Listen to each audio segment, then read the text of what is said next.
Nicholas Giannakidis is the only 13-year-old in his village in northeastern Greece. His father Christos often drives him about 30 miles from ORMENIO to play soccer with the few other children scattered across the region. The village used to be full of kids. Now, its president Stratos Vasiliadis says 2/3 of the 300 residents are over 70. We are at a turning point.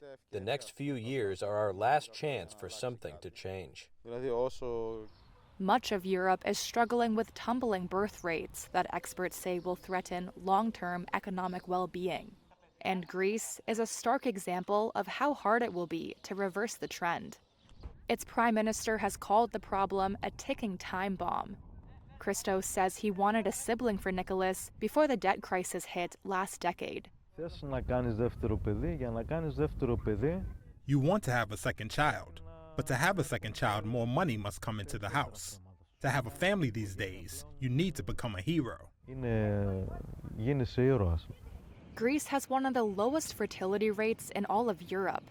In 2022, the country recorded its lowest number of births in over 90 years, driven by the debt crisis that led to years of austerity, emigration, and changed attitudes among young people.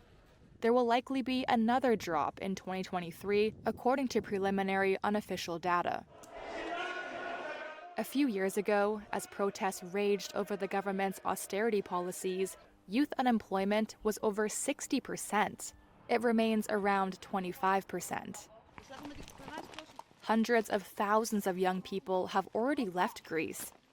The nearest primary school to ORMENIO serves 17 villages, and it's thinning out. Nectaria Moropoulou is a first-grade teacher to just 4 students. She says inflation and soaring rent means she can't start a family.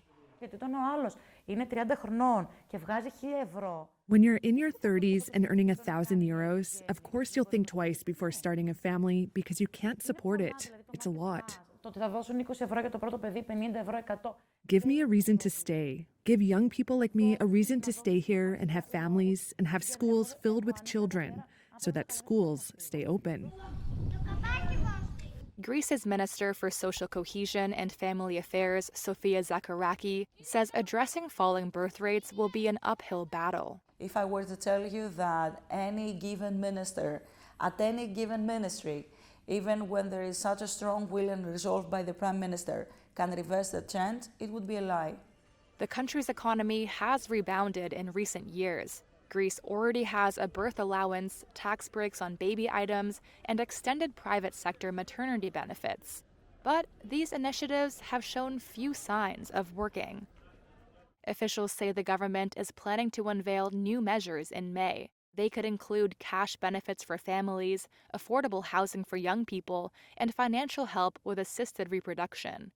Similar measures, though, have fallen flat in other European countries. But Zacharakis says the government needs to keep at it. So demography is everything, if you come to think of that. It's infrastructure, it's workforce, it's economic policies. We need to keep trying. And it is actually our duty to keep trying. We cannot just give up.